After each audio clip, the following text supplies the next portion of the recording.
The Mission Inn is one of my favorite spots at Christmas with one of the best lighting displays in America.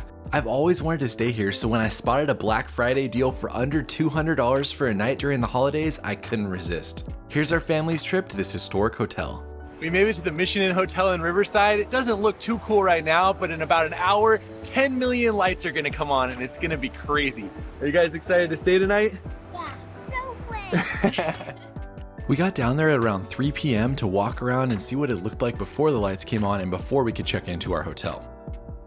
It was kind of funny to walk down Main Street and to see all the light installations that look so cool at nighttime and then look so whatever during the day. Plus, it's unique to see this area without all of the people that are going to be here in a couple hours. Pretty quickly, it was time for us to check in, so we walked over to the Mission Inn to get our room. If you're not familiar with this hotel, it's one of the historic hotels of America, and it was established in 1876 as a small 12-room adobe building. Then in the 1880s, it was bought by Frank Miller, who developed it during California's citrus boom and started to make it into the historic hotel that you see today. The hotel has seen many presidents stay here over the years, including being the place where Richard Nixon got married in 1940. Plus, you can see President Taft's chair in the lobby. We got placed on the 3rd floor with an amazing room that looked out over the courtyard and the pool. And here's our room. It has a couch and then 2 beds. There's a TV, and then here is the bathroom. And there's also a nice little outdoor deck, which I think will be cool to see the lights tonight, and then you can see the ice rink from over there. Of course, the first thing the kids wanted to do was to see if the bed passed the jump test, and then they wanted to explore the closet and then go out on the patio, in that order. This is a really cool patio out here. We got good views. You can see the ice skating rink, and there's some lights, so we're gonna have some lights tonight. All right, we got checked in. We're gonna explore a little bit, and then we are going to go to dinner right there, which is called Las Campanas, after they turn the lights on at 5 p.m. I was told that they were gonna flip the lights on at 5 p.m., and so we just hung out for a little while to get ready for that. But then when I walked out at 4:45, the lights were already on, so I guess they don't have those lighting ceremonies that they used to have in the past where they turn them on every day at 5. Either that or this was just an anomaly. They're getting the ice skating rink ready over there, and you can see some lights from our room, plus the Ferris wheel way out in the distance. It was pretty epic just to keep popping out of our room and seeing the way that the lights changed as the sun went down. All right, we are ready to go. I got my Christmas sweater on. Amy's got her Christmas sweater on. Sunny, do you got your Christmas sweater on? Oh, Jack needs to get his on. You got your sweater now? All right, I think we're ready to go. Reservations for Las Campanas are normally pretty hard this time of the year, but I asked when we checked in and they said they kept a few for hotel guests and we were able to secure one. This restaurant sits in the courtyard of the hotel and the ambiance is pretty hard to beat during the Christmas season. I don't think there's any noodles on there, buddy. Once the kids realized the place didn't have noodles but did have chips, everyone was excited again. Chippy cheers! Started up with some tableside guac. We started the meal with tableside guac, which ended up being a lot, and we were able to easily share it with the 4 of us. Then the twins got a quesadilla kids meal and steak tacos, and Amy got steak fajitas. Eating under the lights like this was a huge highlight for my kids, but do note that this place is expensive and it cost around $100, and I didn't even get anything since I had had a large lunch. It's for sure fun once for the experience though.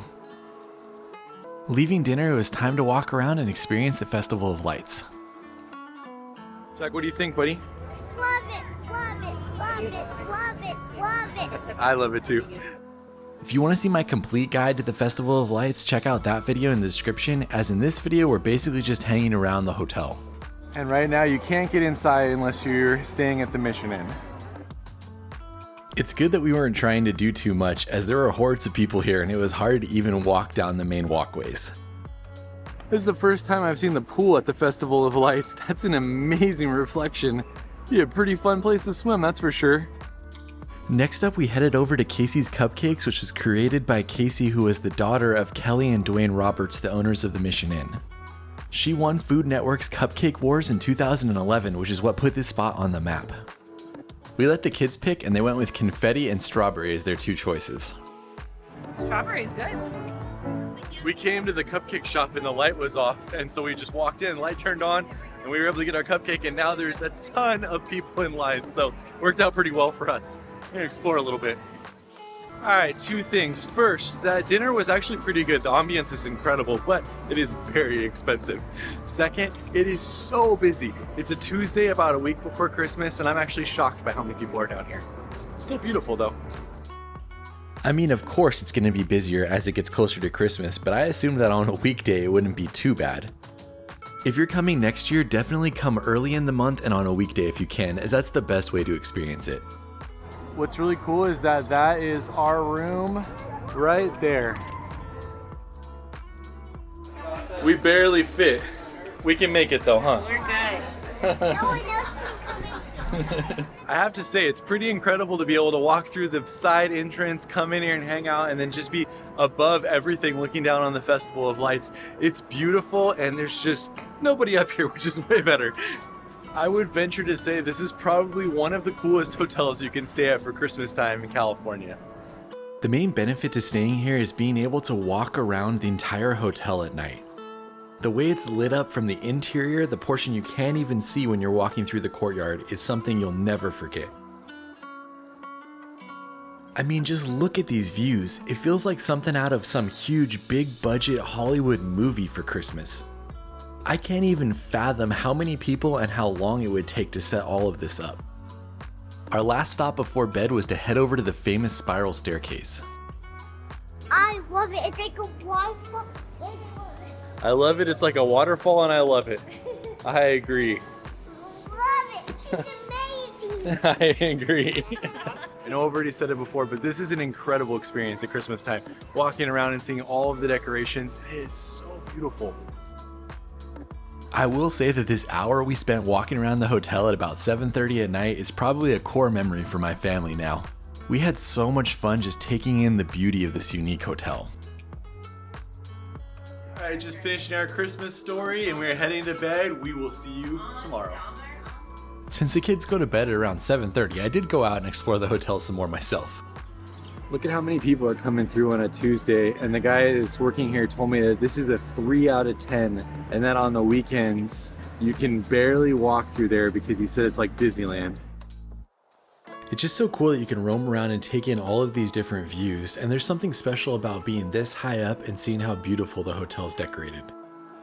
I spent about an hour and a half walking around, and I'd say by around 9 p.m. that's when the area started to die down a little bit.